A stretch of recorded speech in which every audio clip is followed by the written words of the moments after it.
சன்லேண்ட்ல சமைச்சா சக்தி தானா வரும். விமர்சனங்களின் அங்கீகாரமும் பெற்றோர்களின் பாராட்டுகளும் நிறைந்த பாராஷூட் இப்போது உங்கள் Disney plus hot star. Anuj styles ரகங்கள் பலவிதம், ஒவ்வொன்றும் உலகத்தரம். மிதுன ராசிக்காரர்களுக்கு நல்ல மாற்றங்களை கொடுக்கக்கூடிய அமைப்பில் 2025 புத்தாண்டு அமைஞ்சிருக்கு. உண்மையை சொல்லப்போனால் 2020, 21, 22 இந்த 3 வருடமும் பிழிந்து எடுத்து விட்டது மிதுன ராசின்னு அடிக்கடி சொல்லுவேன்.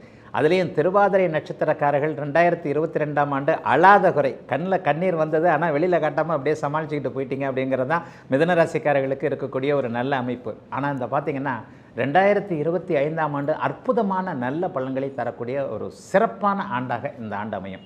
இந்த ஆண்டில் நடக்கக்கூடிய மிக முக்கியமானது, இப்போது 12ஆம் இடத்தில் இருக்கக்கூடிய குரு பகவான் இந்த வருடத்தின் மத்தியம பகுதியில் உங்களுக்கு ராசியிலேயே வந்துடுறார். அதற்கப்புறம் 9ஆம் இடமாகிய பாக்கியத்தில் இருக்கக்கூடிய சனி அதற்கு பிறகு அதாவது 10ஆம் இடத்திற்கு வருகிறார். 10ஆம் இடம் அப்படி ஒன்றும் சனி பகவானுக்கு பெரிய இடம், நல்ல இடம் இல்லையே அப்படின்னு பார்த்தீங்கன்னா, ஒரு பாப கிரகம் கேந்திர இடத்தில் இருக்கக்கூடியது நல்ல பலன்களை செய்யக்கூடிய ஒரு அமைப்பு. பொதுவாகவே 3, 6, 11ஆம் இடங்களில் சனி பகவான் நல்லது செய்கிறார் என்றாலும் கூட 10ஆம் இடத்தில் அவர் பெரிய தொந்தரவுகளை அவர் கொடுத்து விடுவதில்லை. ஆகவே ஒரு நிறைவான நல்ல அமைப்புகள் கிடைக்கக்கூடிய ஒரு நல்ல யோக பலன்கள் இருக்கக்கூடிய அமைப்புகள் தான் இப்போது உண்டு. குருப்பெயர்ச்சியின் விளைவாக இப்போது நடந்து கொண்டிருக்கின்ற 12ஆம் இடத்திலிருந்து உங்களுக்கு கடன் போன்ற தொல்லைகளை கொடுத்து கொண்டிருக்கின்ற குரு பகவான் ராசிக்கு ராசியை புனிதப்படுத்துகிறார். அது ஒரு பெரிய அளவில் நல்ல விதமான பலன்களை கொடுக்கக்கூடிய அமைப்பு. இன்னும் ஒரு முக்கியமான ஒரு விஷயத்தை சொல்லணும். ஜூன் மாதம் வரைக்குமே 2ஆம் இடத்துல உங்களுக்கு 6ஆம் அதிபதியான ராசிக்கு எதிரி கிரகமான செவ்வாய் 2ஆம் இடத்துல நீச்சமாக இருக்கிறார். அப்போ என்ன நடக்கும்? கொஞ்சம் கோபதாபங்கள் அதிகமாக மிதுன ராசிக்காரர்களுக்கு வரும். சுற்றி இருப்பவர்கள் உங்களை எரிச்சல் ஊட்டக்கூடிய சில விஷயங்களை கண்டிப்பாக செய்வார்கள். பொதுவாக மிதுன ராசிக்காரர்கள் ரொம்ப பெரிய புத்திசாலிகளாக இருப்பீர்கள். திருவாதிரை நட்சத்திரக்காரர்களாக இருக்கட்டும், புனர்பூச நட்சத்திரக்காரர்களாக இருக்கட்டும், மிருகசீரிஷ நட்சத்திரக்காரர்களாக இந்த 3 நட்சத்திரம் இந்த ராசிக்குள்ளே இருக்குது. இந்த 3 பேருமே ஓரளவிற்கு தன்னுடைய அறிவால் எதையும் பிழைக்கக்கூடிய அமைப்புகளை, கத்தியை தீட்டாதே புத்தியை தீட்டு அப்படின்னு சொல்கிறது மிதுன ராசிக்காரர்களுக்கு மிகப்பெரிய அளவில் நன்றாக பொருந்தக்கூடிய ஒன்றாக இருக்கும். இந்த மாதிரியான புத்திசாலியான உங்களை சுற்றி இருப்பவர்கள் எதையாவது கோபப்படுத்தக்கூடிய அமைப்புகள் முதல் ஒரு 3 அல்லது 4 மாதங்களுக்கு நடக்கும். ஒருத்தருக்கு கோபம் வந்தால் என்ன நடக்கும்? டக்குன்னு ஏதாவது ஒன்று பேசிடுவோம், யாரையாவது ஒன்று திட்டிடுவோம், ஏதாவது ஒரு தகாத வார்த்தையை சொல்லிடுவோம், அல்லது இன்னும் ஒன்றையும் அடிக்கடி சொல்லுவோம். தீயினால் சுட்டபன் உள்ளாரும் ஆறாதே, நாவினால் சுட்ட வடுன்னு சொல்கிறாங்க இல்லையா? வார்த்தை தீயாக கங்கை போல வரும் பொழுது ஒருவருக்கு அடுத்தவர்களின் மேலே ஏதாவது ஒரு மாதிரியான ஒன்று நம்மளை அவங்க தப்பாக எடுத்துக்கக்கூடிய அமைப்பு இருக்கு இல்லையா? அப்போ 2025ஆம் ஆண்டு என்ன ஒரு செய்தியை சொல்லுகிறது? நாக்கை வாக்கை கொஞ்சம் கட்டுப்படுத்தி இருக்க வேண்டும் முதல் 6 மாதங்களுக்கு அப்படிங்கிறத மிதுன ராசிக்காரர்களுக்கு தெளிவாக சொல்லலாம். ஆனால் அதே நேரத்தில் குடும்பம் சார்ந்த அமைப்புகளையோ, வேலை சார்ந்த அமைப்புகளையோ, தொழில் சார்ந்த அமைப்புகளையோ மிதுன ராசிக்காரர்களுக்கு பெரிய கஷ்ட நஷ்டங்கள் கண்டிப்பாக இருக்காது. எல்லா கிரகங்களும் அப்படி ஒன்றும் பெரிய கெட்ட இடங்கள்னு சொல்லாமல் நல்ல இடங்களில் செவ்வாயை தவிர மற்றவர்கள் எல்லாருமே ஒரு சுப அமைப்பாகத்தான் இருக்கிறாங்க.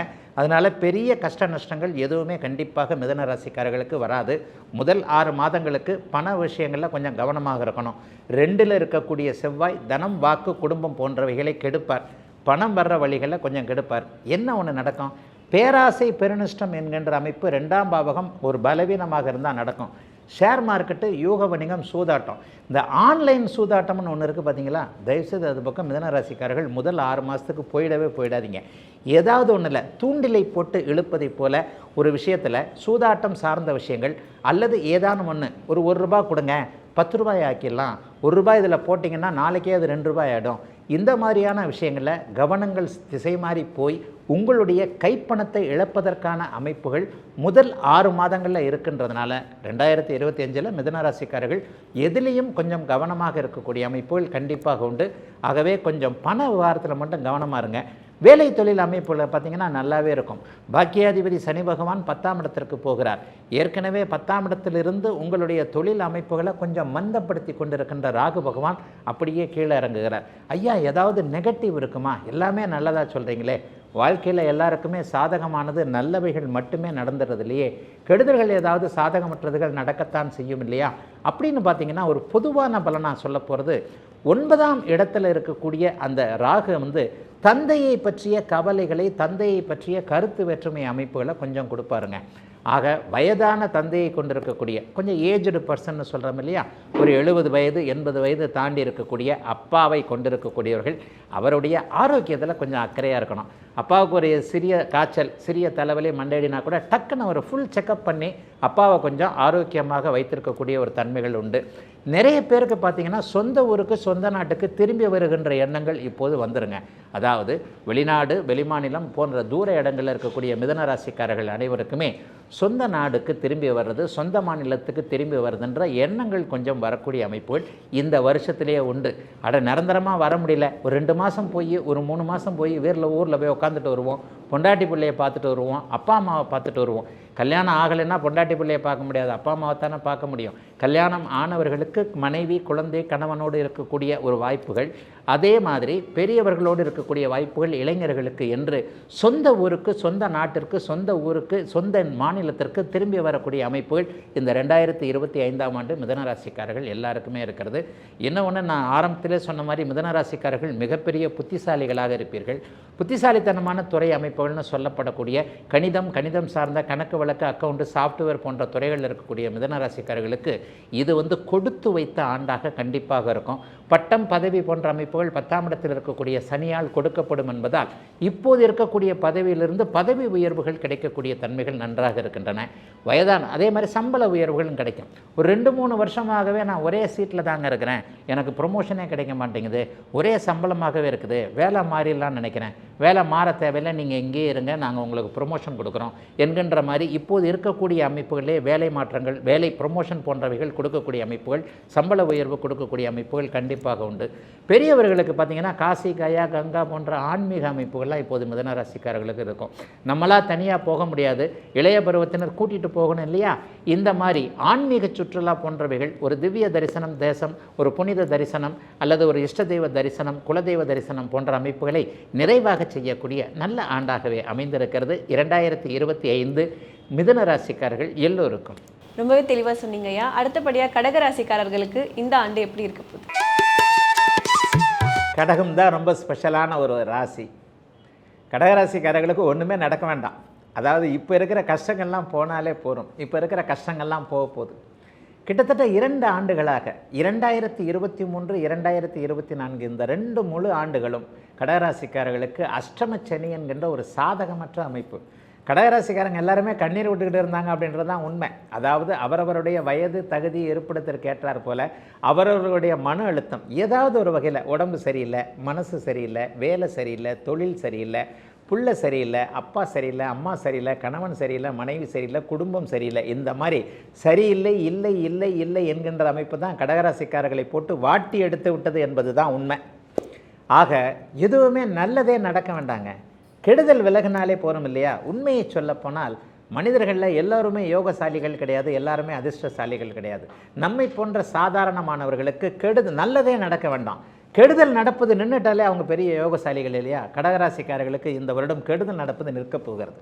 அஷ்டம சனியாக இருந்து உங்களை ஆட்டி படைத்து கொண்டிருந்த இந்த 8ஆம் இடத்தில் இருக்கக்கூடிய சனி பகவான் மார்ச் மாதத்துடைய கடைசி வாரத்தில் உங்களை விட்டு ஒரு 30 ஆண்டு காலம் ஒரு விலகப் போகிறார். இனிமேல் அவர் அஷ்டம சனியாக வர்றதுக்கு 27 வருஷம் ஆகும். ஆக ஒரு 7.5 சனி அஷ்டம சனி அமைப்புகளிலிருந்து டக்குன்னு வெளியே வர்றவங்களுக்கு எப்போவுமே ஒரு நல்ல பலன்கள் நடக்கும். 2 ஆண்டுகளாக 2023 2024 பூச நட்சத்திரக்காரர்களும் ஆயில்ய நட்சத்திரக்காரர்களும் 2023ஆம் ஆண்டு ஆயில்ய நட்சத்திரக்காரர்கள் படாத பாடுபட்டீர்கள். இப்போவும் அதிலிருந்து வெளியே வரல அப்படிங்கிறது தான் உண்மை. இப்போ கூட ஆயில்ய நட்சத்திரக்காரர்கள் அந்த இதில் நான் சொல்லுவது 90% கடகராசிக்காரர்களுக்கு துல்லியமாக இருக்கும். இல்லை, இது ஒரு பொது பலன். கடகராசிக்காரர்களில் சகலரும் இருக்கிறீங்க. கடகராசிக்காரர்களில் வருமானம் குறைந்தவர்களும் இருக்கிறார்கள், கோடீஸ்வரர்களும் இருக்கிறார்கள், 10 வயசு குழந்தையும் இருக்குது, 70 வயசு கிழவனாரும் இருக்கிறார். அப்போ எல்லா அமைப்புகள்லையும் வாழ்க்கை என்பது ஒரு ராசிக்காரங்கள் 12 ராசியில் 65 கோடி பேர் குறைந்தபட்சம் இருக்கிறீங்க. 60 கோடியிலிருந்து 70 கோடி பேர் இருப்பீங்க. இவங்க அவ்வளோ பேருக்கும் ஒரே மாதிரியான பலன்கள் கண்டிப்பாக நடந்து விடுவதில்லை என்றாலும் கூட உணர்வு ரீதியாக இப்போது நான் சொல்லும்போது கடகராசிக்காரர்கள் எந்த ஒரு சூழ்நிலையிலையும் அவரவருடைய பிறந்த ஜாதக தசாபுக்தி அமைப்புகளுக்கு ஏற்ப எந்த ஒரு நிலையிலையும் ஒரு மாதிரியான துக்கமான அமைப்புகளைத்தான் நீங்கள் அனுபவித்தீர்கள் என்பது தான் உண்மை. அந்த அமைப்பு கண்டிப்பாக நீங்க போகிறது. அஷ்டமச்சனி என்கின்ற ஒரு படாத பாடுபடுத்திவிட்ட ஒரு சாதகமற்ற சனி அமைப்பு விலகுவது என்பதே ஒரு நல்ல செய்தி.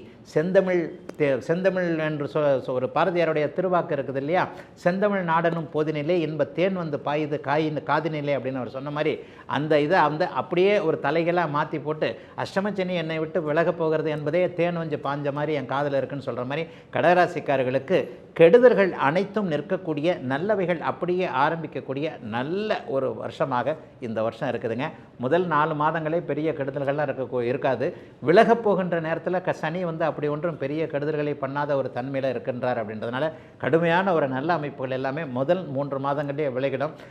ஏப்ரல் மாதத்திற்கு பிறகு, மே மாதத்திற்கு பிறகு எல்லாம் அப்படியே அப்படின்ற மாதிரி இருக்கும். அப்படியே மந்திரகாலின்ற மாதிரி வாழ்க்கையை அப்படியே தலைகளாக என்னடாது நம்மளை சுற்றியும் ஒரு நல்லது நடக்குதே என்பது மாதிரியான ஒரு இன்ப அதிர்ச்சி, ஆனந்த கண்ணீர் இப்படிலாம் சொல்லும் இல்லையா, இதெல்லாம் கடகராசிக்காரங்களுக்கு வரப்போகிறது. கடகராசிக்காரர்களுக்கு எல்லாம் நன்றாக இருக்கக்கூடிய அமைப்பு அவரவருடைய வயதிற்கு ஏற்றார் போல. உண்மையை சொல்லப்போனால் இளைய பருவத்தினர் ஒரு 30 வயதிற்குள்ளே இருக்கக்கூடியவர்கள் யாருமே நல்லா இல்லை. கடகராசியில் மிக முக்கியமாக வந்தது காதல் தோல்வி. ஒரு ஆணுக்கு பெண்ணால், பெண்ணுக்கு ஆனால் மன அழுத்தங்கள் வரக்கூடிய அமைப்புகள். 30 வயதிற்கு 50 வயசுக்கு அப்புறம் இருக்கிறவங்களுக்கு ஒரு 30 வயதிலிருந்து 50 வயதுக்குள்ளே இருக்கக்கூடிய நடுத்தர வயதுக்காரர்கள் அனைவருக்குமே பண பிரச்சனை அமைப்புகள், மன அழுத்தங்கள். 50 வயது 60 வயது தாண்டியவர்களுக்கு எல்லாமே ஆரோக்கியம் சார்ந்த விஷயங்கள். அவரவர்களுக்கு அவரவருடைய அமைப்பின் அடிப்படையில் வந்து மன அழுத்தங்கள் இருந்து வந்த அத்தனை அமைப்புகளும் கடகராசிக்காரர்களுக்கு விலக போகின்றன. எல்லாம் கரெக்டு. அடுத்து என்ன நடக்கும்? மிகப்பெரிய நல்லவைகள் நடக்கக்கூடிய தன்மைகள் இப்போது இருக்கிறது. வருட கிரகங்கள் எல்லாமே மிகப்பெரிய நல்ல யோக பலனை செய்யக்கூடிய அமைப்புகளில் தான் இப்போ கண்டிப்பாக வந்து கடகராசிக்காரர்களுக்கு மாற இருக்கின்றது. பெரிய அளவில் எந்த விதமான சோக அமைப்புகளும் நிச்சயமாக கண்டிப்பாக வரப்போகிறதில்ல. ஆகவே எல்லா நிலைமைகளிலையும் கடகராசிக்காரர்களுக்கு நல்லவைகள் நடக்கும். எந்த வகையில் நல்லது நடக்கும்? இதுவரைக்கும் கிடைக்காத ப்ரமோஷன், இதுவரைக்கும் கிடைக்காத ஒரு ஆதரவு, இதுவரைக்கும் கிடைக்காத ஒரு அனுகூலமான அத்தனை அமைப்புகள், குடும்பத்தில் இதுவரைக்கும் இல்லாத ஒரு அளவுக்கு நிம்மதி போன்ற அமைப்புகள் அத்தனையும் இப்போது கடகராசிக்காரர்களுக்கு சர்வ நிச்சயமாக உண்டு. எல்லாரும் இதுவரைக்கும் கெட்ட பேர் எடுத்தவங்கெல்லாம் அதிலிருந்து வெளியே வர போகிறீங்க. உங்களை பற்றி மற்றவர்கள் பாராட்டக்கூடிய அமைப்பு. வாய்ப்பு கிடைக்காதவர்கள், ஒரு கலைத்துறையில் இருக்கிறீங்க, சோஷியல் மீடியாவில் இருக்கிறீங்க, ஒரு ஃபேஸ்புக்கில் வந்து நல்ல பேர் எடுக்கணும், ஃபேஸ்புக்கில் வந்து ஒரு போஸ்ட் போடணும், இன்ஸ்டாகிராமில் அப்படி பண்ணணும், யூடியூப்பில் இப்படி போடணும், அல்லது என்னுடைய திறமையை வெளிக்காட்டி நான் சம்பாதிக்கணும், இந்த மாதிரி எல்லா விதத்திலும் முட்டுக்கட்டைகள் இருந்து வந்த அத்தனை கடகராசிக்காரர்களுக்கும் மிகப்பெரிய யோக பலன்கள், முட்டுக்கட்டைகள் விலகக்கூடிய தன்மைகள், தன்னுடைய திறமையை காட்ட வாய்ப்பு கிடைக்காதவர்களுக்கு நேரடியாக நல்ல வாய்ப்பு கிடைக்கிறது மட்டும் கிடையாது, அந்த கிடைச்ச வாய்ப்பை நீங்கள் நல்ல விதமாக தக்க வைத்து கொண்டு உபயோகப்படுத்தி கொண்டு உங்களுடைய திறமைகளை காட்டக்கூடிய அத்தனை அமைப்புகளும் இப்போது நிச்சயமாக இருக்கின்றன. கடகராசிக்காரர்கள் கொடுத்து வச்சவர்கள்னு கண்டிப்பாக சொல்லுகிறேன். ஆகவே திருமணம் ஆகாதவர்களுக்கு திருமணம் ஆகின்ற ஒரு நிலைமை, பிரேக்கப் ஆனவர்களுக்கு புதிய காதல் உண்டாவது அல்லது பிரேக்கப் ஆன காதலே மறுபடியும் வந்து ஒட்டக்கூடிய அமைப்பு. அதாவது ஆண் பெண் உறவுகள் அமைப்புகளில், காதல் போன்ற நட்பு போன்ற அமைப்புகளில் இதுவரைக்கும் இருந்து வந்த மன அழுத்தங்கள் கடகராசிக்காரர்களுக்கு விலகக்கூடிய தன்மை. மிக மிக முக்கியமாக புருஷன் பொண்டாட்டி உறவு கூட நல்லாவே இல்லையே, இந்த பக்கம் ஒன்று அந்த பக்கம் ஒன்று, ஒரே வீட்டுக்குள்ளேயே எதிரிகளைப் போல இருந்து வந்து கொண்டிருந்த புருஷன் பொண்டாட்டி அமைப்பு. கணவனுக்கு வருமானம் இல்லை, மனைவிக்கு வருமானம் இல்லை, கணவன் உடல்நிலை, மனைவி உடல்நிலை, இந்த மாதிரி குடும்ப அமைப்புகளையும் எதுவுமே வெளியே சொல்ல முடியாத அளவிற்கு வேதனைகளை அனுபவித்து கொண்டிருந்த அத்தனை கடகராசிக்காரர்களுக்கும் அவைகள் அத்தனையும் அப்படியே நீங்கக்கூடிய, எல்லாம் நிறைவாக இருக்கக்கூடிய, சுருக்கமாக சொல்லிடுறேன், கடகராசிக்காரர்களுக்கு சந்தோஷம் தரக்கூடிய நல்ல வருஷமாக 2025ஆம் ஆண்டு அமையும். கடகராசிக்காரர்களாக இதை கேட்டோன்னே ரொம்பவே சந்தோஷம் அடைஞ்சிருப்பாங்க. அடுத்தபடியாக சிம்மராசிக்காரர்களுக்கு இந்த ஆண்டு எப்படி இருக்க போகுது? சன்லேண்ட்ல சமைச்சா சக்தி தானா வரும். விமர்சனங்களின் அங்கீகாரமும் பெற்றோர்களின் பாராட்டுகளும் நிறைந்த பாராஷூட் இப்போது உங்கள் Disney plus hot star. Anuj styles ரகங்கள் பலவிதம், ஒவ்வொன்றும் உலகத்தரம்.